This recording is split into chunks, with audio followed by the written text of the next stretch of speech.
here comes, I'm afraid to say, the $64 billion question. Cheap drugs, new expensive drugs. What are the coverage criteria for these CGRPR antagonists? Who wants to take that one on? You can. So I can start.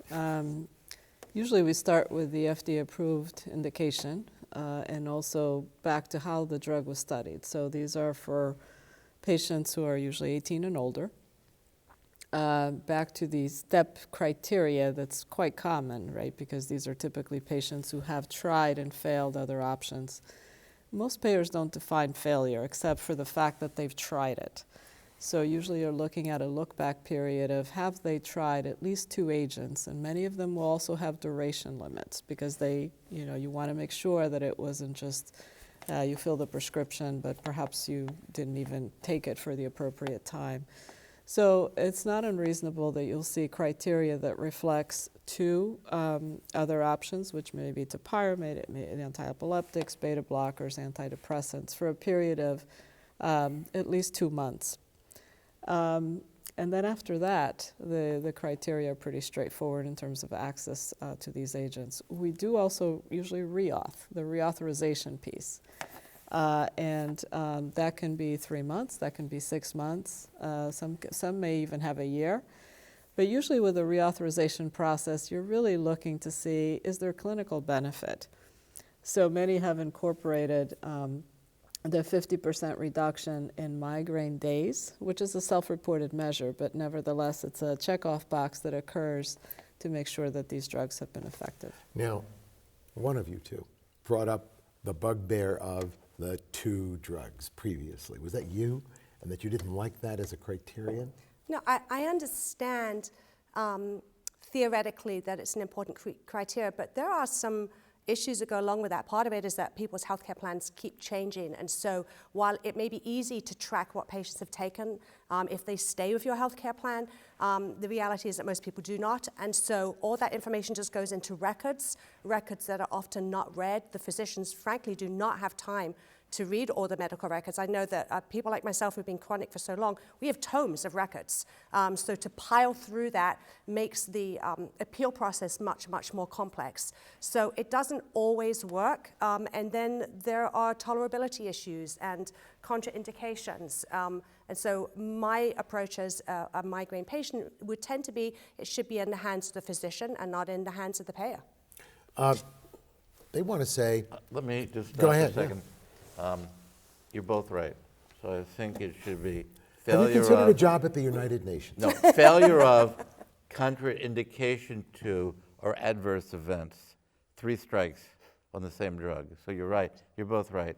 So if you should, I have no problem, but it includes, if for some reason you can't take 2 drugs, you should be an automatic candidate. If you took 2 drugs and you got horrible side effects, you should all be a candidate.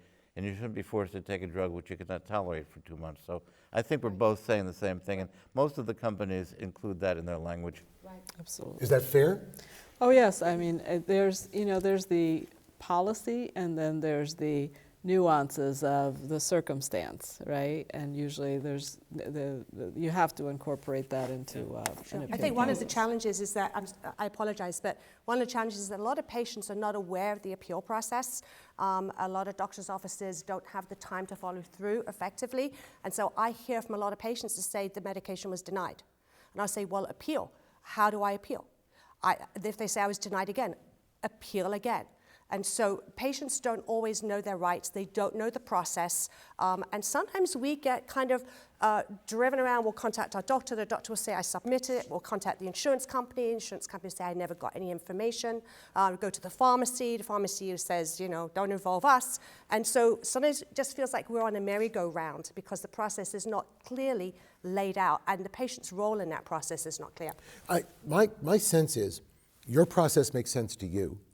Your paperwork makes sense to you, but it's opaque to a patient and often opaque to a doctor's office who doesn't do it every day.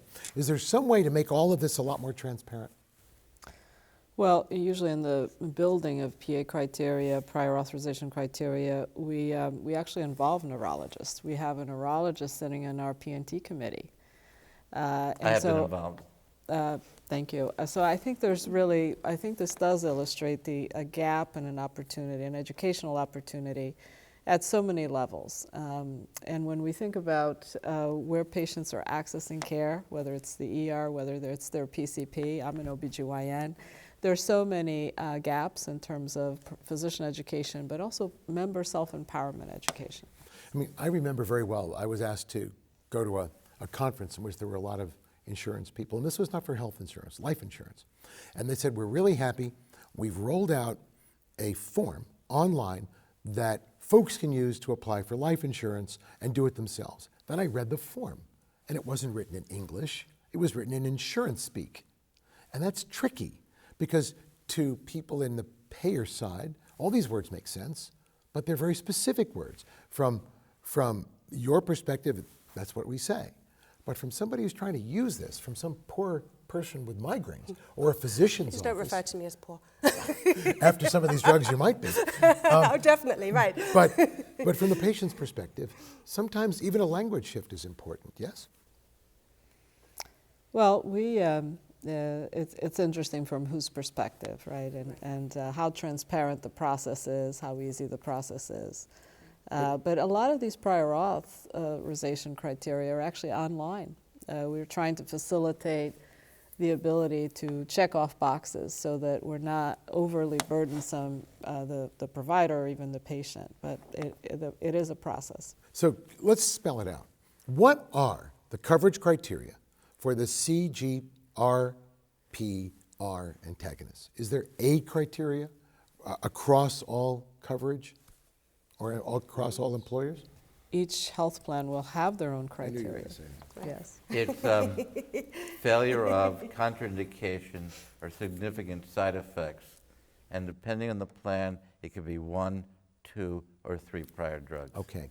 There's one health plan that probably should, whoever wrote it is demented, required the failure of a triptan, not realizing it's not a preventative drug. Right. All right. There's also a couple of health plans that actually require that the CGRP inhibitors be prescribed by a headache specialist. And some states don't have certified headache specialists. You pointed that out earlier. There aren't enough. Right. Right. I'll ask a loaded question. Do you think this is deliberate? Do you think that they're doing this so that they don't have to prescribe these drugs? Interesting you're asking me that. You're really putting me on the spot there. You're the one with the blog. Well, there is some concern, that would be putting it mildly, in my group, and some people get angry. I always tell people, don't get angry, advocate. Get informed, advocate for yourself, and talk to your physician. So open that conversation up and see if you can affect change. Are these agents on the formulary? Yes. They are. Not always. They're not always on the formulary. I know that for myself, that they're not. But I also know that I know how to appeal, so it is possible to get formulary exceptions. All right. Again, a lot of patients don't know that. Do each individual prescription for these medications, does each of them require step therapy and prior authorization?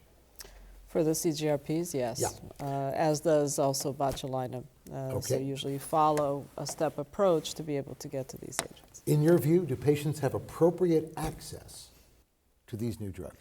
I'm very lucky because where I am, they've opened their own specialty pharmacy that has the ability to do the appeals now in 3 states, which is the majority of my patients.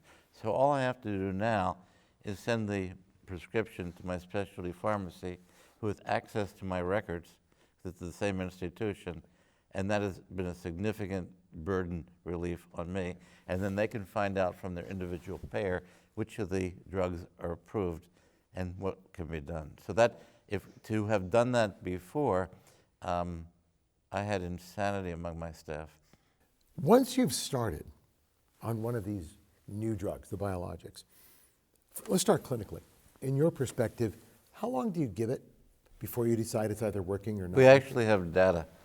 We actually analyze some of our studies, because I originally was the incorrect opinion that if it doesn't work immediately, it was not going to work. So we looked at people who failed at 1 and 2 months, how they did several months later. We found that of those who failed, almost half did very well later with almost no headaches. So I think that my bias now is at least a 6-month trial. Do you give them 6 months?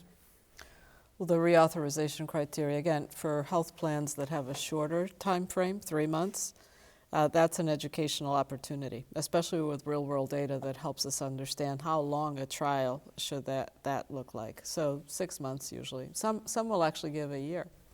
What do you think? I would agree. I think the guidelines do vary from one insurance company, one provider to another, and major companies are using more than one provider. So we would support the evidence-base, the guidelines from national organizations in that regard. 6 months? A year? I would definitely say 6 months. If you can tolerate the medication, then definitely 6 months, partly not only because of the clinical evidence from the trials, but also because migraine is such a variable disease. It goes up and down. So you could go on one of the new medications and you could suddenly have 2 really bad migraine months. It doesn't mean that the drug is failing you. It just means that you are having 2 bad migraine months. And the converse is also true. So you need to give it a reasonable period of time. I believe these drugs act as neuromodulators. I give you an example. People with epilepsy or depression who have implanted vagus nerve stimulators, you don't get results for a year. So I think a year is probably too long. I think 3 months is too short.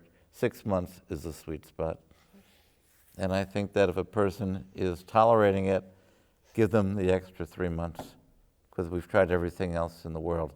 Sort of the end of the line therapy for them, salvaging them.